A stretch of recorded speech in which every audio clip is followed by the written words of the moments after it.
Good day everyone, I am Junji Golye, together with our group Rica Deloso and Jerome Hamelo.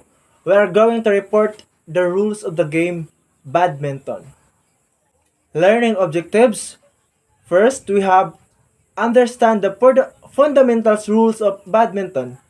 Second, recognize the key techniques and strategies used in badminton. Third, we have develop an appreciation for fair play and sportsmanship in badminton. Introduction. Badminton is a popular racket sport played by millions of people worldwide. In order to enjoy the game and compete effectively, it is crucial to understand the rules and regulation that govern it. This report aims to provide a comprehensive overview of the rules of badminton, covering various aspects of the game, including scoring, court dimension, equipment, and gameplay. Let's begin our exploration by understanding the court and equipment. Let's discuss the dimension of the badminton court and the significance of lines and markings on it. The badminton court is divided into various sections by lines and markings. These markings have specific purposes such as determining the boundaries and service areas. A standard badminton court is rectangular in shape and measures 13.4 meters long and 6.1 meters wide for single matches. For double matches, the width remains the same but the length extends to 13.4 meters. The lines and marking on the badminton court serve similar important purposes. First, we have the baselines. The back boundary lines define the length of the court and determine whether a shot is in or out. Second, side boundaries. The side boundary lines define the width of the court and help determine whether a shot is in or out. Center line. The center lines divides the court into two equal halves, separating the left and right service courts for single matches. In double matches, it serves as boundary for serving and receiving. Fourth, we have short service line. Located 1.98 meters from the net, the short service line denotes the minimum distance our serve must travel. Long service line, position 0.76 meters from the back boundary line. The long service line defines the maximum distance a serve can travel.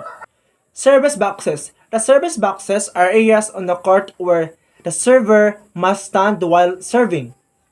They are marked by the center line, side boundary lines, and short service line.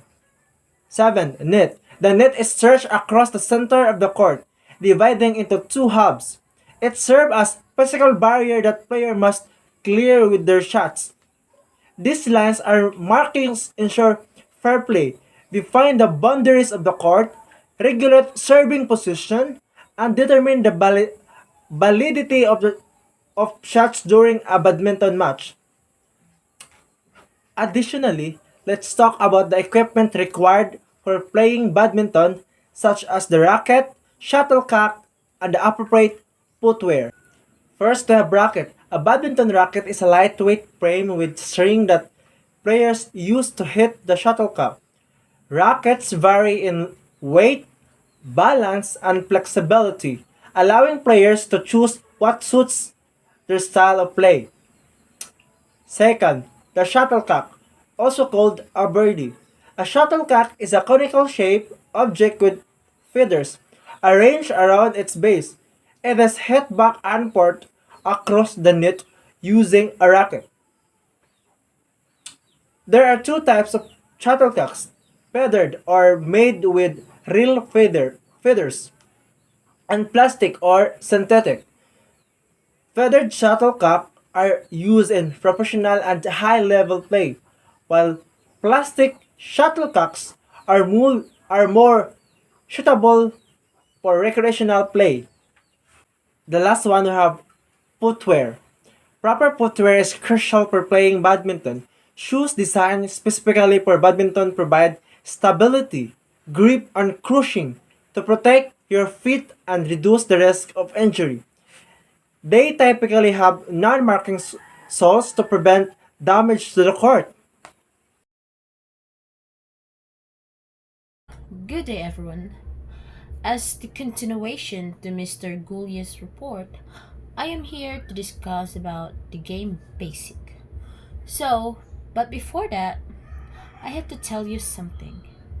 In badminton, points are differently scored from the other sports. Is it true? So, can someone tell me about the scoring system used in badminton? Okay, let's proceed. Okay, so in badminton, the scoring system is unique and known as a rally scoring. Unlike traditional scoring, points can be won by the serving and the receiving sides, and matches are typically played to 21 points. So each game is played up to 21 points. A point is scored by the player or team that wins a rally. And if the score reaches 20 to 20, the game continues until one side gains 2 points lead. For example, the other side is 22 and the other side is 20. So the winner is the side A. But if at the second set, the player B gains 23 and the player A gains 21. So the player B won the second game until the third game when the player A won and the player B loses. So it is automatically our winner is the player A because at the first game, at the first set, the player A won. And the second set, the player B won until the third set, the player A won again. So the player A matches 2 points. So it will be automatically that the player A won the game. So if the score reaches 29 and 29, the side that scores the 30th point wins the game.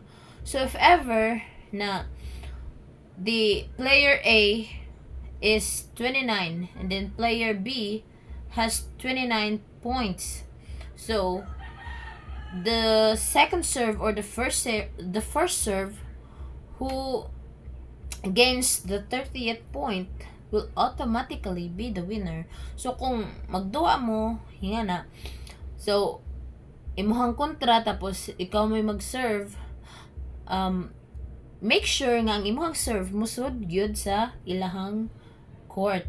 Kay if ever na igualis na mo tapos ang imuhang score, ang imuhang serve ma-out. So automatically the imong kontra mooy mapildi. Kay it matches the score will rally between serve and rally. So the first player or team to win 2 out of 3 games wins the match. So mao to akong gingon ganina nga si player A nakadaog sa first set, then si player B nakadaog sa second set. So na pa sila usa ka set. Then si player A nidaog na pud sa third set. So automatically duha na daog ni player A, automatically siya na winner. So it depends again, it depends upon the sets. If ever nga moingon mo og you will have 5 sets, so continuous process, continuous play. So if ever makadaog si player B sa set 4, so tie again. So you have to break the tie.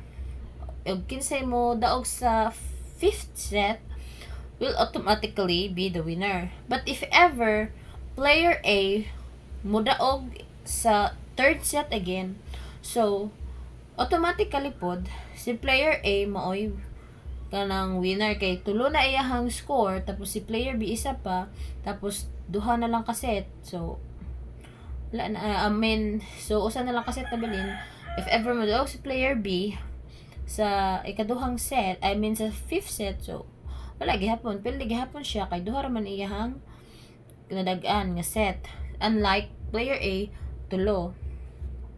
Okay, so moving on na ta, and now let's talk about the rules and technique related to serving the shuttlecock. So the serving player must adhere to specific rules regarding correct positioning, fault lines, and service rotation. So these rules ensure fairness and prevent any player from gaining an unfair advantage. So did you get it? So ang rules sa serving the shuttlecock and techniques has the correct positioning, fault lines, and service rotation. So if ever an odd and even number, so ang odd is 135, then ang even 0 2 4 6, so ganyan. So first game dili gyud ka sa even. So if ever pag serve nimo ang correct serving dili nimo maayo og what you call that, dili nimo maayo og serve, so automatic score sa pikas kay naa man tay rules and techniques unsaon pag serve sa correct serving, correct positioning, fault lines, and service rotation. So correct positioning, fault lines, and service rotation are essential aspects of badminton. By positioning themselves strategically, players can effectively cover the court and anticipate their opponent's host. So, mo to akong gingon, ganina gi-explain. So, dito sa fault lines, so, ang fault lines determines the boundaries for legal shots ensuring fair play. Kay sa ato ang badminton court, so, if ever, pag serve ni mo, naara siya, if ever sa doubles, so, ang iyang fault lines, dito, ang linya niya, kung ang shuttlecock ni tugdang sa line, the line ball, so, automatically, score gihapon ninyo. Pero if ever, nga ang shuttlecock mo lagbas, so, score na to sa pikas. It's away na to kung sa doubles nga line mo ay basihan. Pero if it's a single, kung gawas po siya, ang shuttlecock ni gawas po sa single nga lines when playing badminton, so mo to automatically score sa pikas.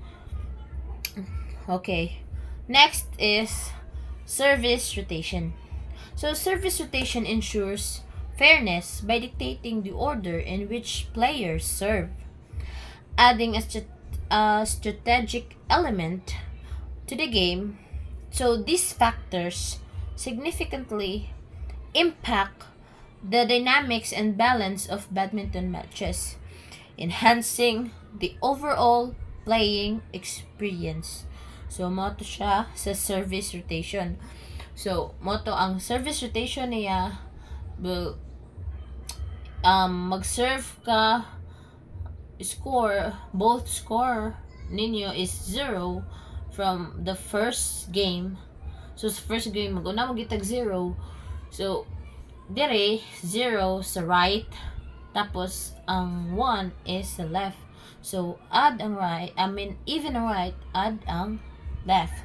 So service rotation mo na siya nga magbaylo-baylo kung asa og unsa nimong score.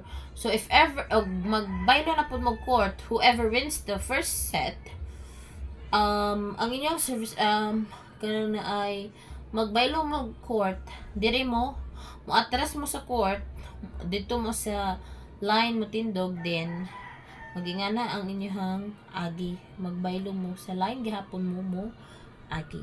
Okay, so next is gameplay and techniques. So badminton can be played by both doubles and singles. So what are the difference between these two formats? Let's tackle. So badminton can be played in singles or doubles format, each with its own dynamics. In singles, players cover the entire court, requiring quick movements and reflexes. So, kung sa singles nga duwa, so mo to kung giingon ninyo, ang singles magbaylo-baylo siya ra, usa sa pikas, usa sa player A, usa sa player B. So, inyuhag yung malukop ang isa ka court. I mean ang half court imuha, ang half court si mga kontra. So in singles moto siya, quick movement, makalihok-lihok gid kay taman kay imuha ang half court para maigo nimo ang shuttlecock. So in doubles naman, doubles play involves strategic positioning and coordination between teammates. So, if ever ako nag-doubles mi ni Junjay, ang tawag ana is mixed doubles kay bae ko, tapos si Ja laki, so mixed doubles. If ever nga bae-bae mo tapos doubles, so doubles matawag ninyo, so naman siya two categories between men and women. So doubles women and doubles men. If ever mag-combine ang women and a men in doubles, so this is what you call mixed doubles. So sa doubles daw, naay coordination between your teammates ug ikaw. Okay, syempre alangan man og pareha mo una, tapos inaghapak sa shuttlecock is ang tuwa sa likod ni abot ang shuttlecock, inighapak niya sa racket, sa likod niabot ang shuttlecock. So, ang kamo, paraha mo ang una, di gito ninyo maigo tong nasa likod, kay paraha mo na una, wala may nagpaluyo. So, dapat, you have the coordination sa imuhang ka-teammate. Ug, dili po na nimo ka-vibes nga player or ka-teammate, so, ayun na lang yun, patakag duwa og badminton kay maggilalis ra gyud mo dana sa court. So, did you get me? Okay, let's proceed to another topic. Okay, next. So, different types of shots in badminton. Number 1 is clears. So, sa clears, player hit the shuttlecock high and deep into the opponent's court using an overhead motion, generating and power and accuracy. So, nakasabot naman siguro taan yung clears. So, players hit the shuttlecock and deep into the opponent's court. So, clears, dapat good. Nag-igo good mo sa shuttlecock. So, dapat good, sigurado good na siya nga mulagbas sa pikas court. Overhead nimo or over the net. Kaya below the net, so, automatic score gihapon sa pikas. Next is smashes. Powerful shots aimed at driving the shuttlecock forcefully downwards, executed with a quick whipping motion and strong wrist snap. So smashes kasabot naman siguro ta dani. And makakita mo gitag duwag badminton, so smash daw. Pak nga na. Forcefully na kay power na nagkusog, nakaikusog nga mo pak mo nga na sa racket. Naghawid din mo sa racket kung nakakasuko dito sa mong kontra, so imong smash, oh patay, igo iyang dughan, magbuto-buto. Charot. Joke lang. So, nato siya smash. Depende no kung dili makasagang ang imuhang kontra, so maigo gid siya. Pero kung masagang siya ang racket, so salamat siya kay wala siya maigo. Sakit ra ba kaayo ng smash kay syempre nagwi force. So, next, drops. Drops. Sa drops, I guess isa jud na siya ka technique. I have been playing badminton for years. So, nadapod ko sa squaa, sa main. So, drops.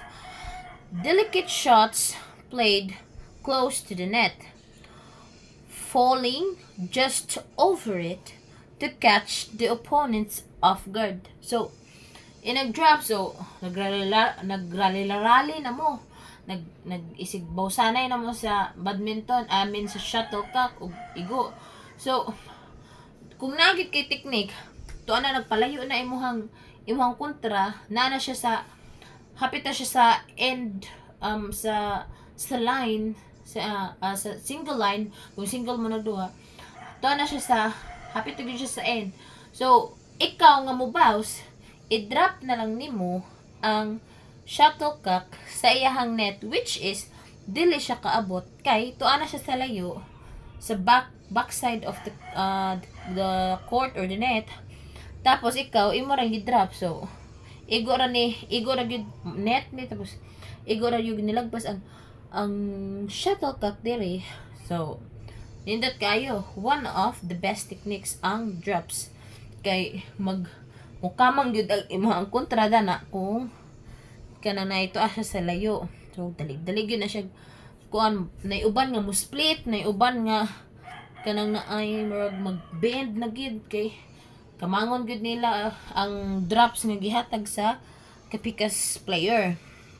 So requiring precision and deceptive stroke execution. So mo to ang gingon nga naiuban nga mo kamang, mo hapa, ang uban mo bend kay para lang gyud catch nila ang shuttlecock nga gidrop over your net. Over the net. So, next is the net shots. Net shots executed near the net with a short, controlled hitting action aiming to force opponents into difficult returns. So, net shots, ang net shots, mura ra good pud na siya og dropping. So, next, I had to tell you that to execute these shots effectively, players need a proper technique, footwork, timing, and practice. So, aron mahimo ninyo itong mga techniques, mga net shots, mga drops, mga smashes, mga clears. So, dapat ikaw players moagi gid ka og techniques, training, footwork, timing, kay especially ang footwork gyud is important gid na siya kay if ever nga tuwa na ka sa layo tapos naa kay sakto nga footwork, so mabalik gid na nimo siya og madali ra gyud na nimo siya og catch tong gidrop. Og napog kay timing, so masagang pud to nimo tong smashes. So kung napog kay practice, pwede sad ka makatuon sa net shots o katong techniques nga drops. So they should focus on developing wrist strength. So mag-focus kita sa kusog sa atuang dire. Kay kani may muhawid sa racket ug kani pod maoy mangusog para mubunal. And then observing opponents, positioning, and using variations strategically. So mo to sa imuhang execution, sa imong practice, so you should focus on developing your wrist para moto kung gingon para makasagang ka, para makasmash ka, And para pod makatarong ka og control sa imong wrist through drops, smash, net shots, and clears. So, mao to siya maoy important. Fourth, fouls and penalties in any sports in rules are essential to ensure fair play. What are some common faults or violations that can occur in badminton? In any sport, rules and penalties exist to maintain fair play. In badminton, there are specific faults and violations player must avoid. For instance, stepping into the net, hitting the shuttlecock outside the court, or touching the net during play are considered faults. Committing these faults can result in point deductions, warnings, or even disqualifications. Understanding and adhering to these rules ensures fair competition and upholds integrity of the game. Fifth, fair play and sportsmanship. Badminton, like any sports, values fair play. Sportsmanship can anyone share their thoughts on what fair play means to them. Let's explore the importance of respect and etiquette in badminton. What are some examples of respectful behavior? These are shaking hands before and after the competition, acknowledging opponents' good shots, and accepting unfair decisions gracefully. Badminton places great emphasis on fair play and sportsmanship. Respect opponents, officials, and the rules in paramount. Players are expected to display sportsmanship by first, shake hands before and after the match, greeting opponents with a handshake before and after the match. Establish a friendly tone, shows respect, and acknowledges the spirit of fair competition. 2. Acknowledging opponents' good shots.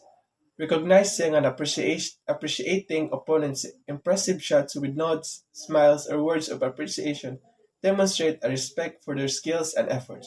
Third, accept unfair decisions gracefully.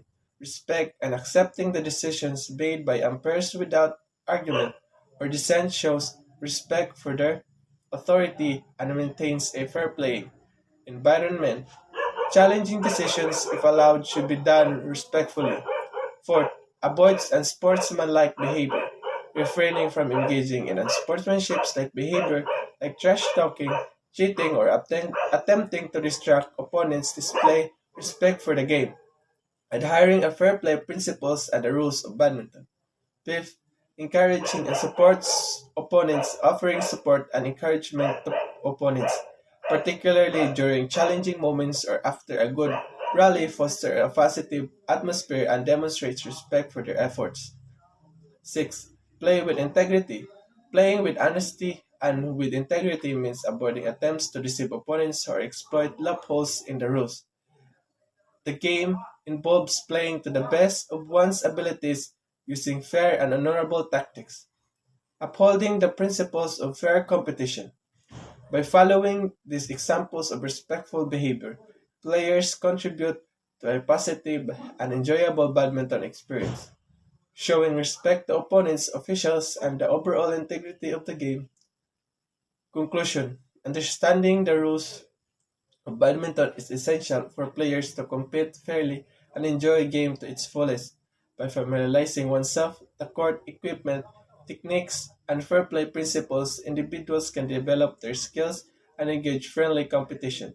Remember, badminton is not only about winning, but it's also about fostering camaraderie and sportsmanship among players.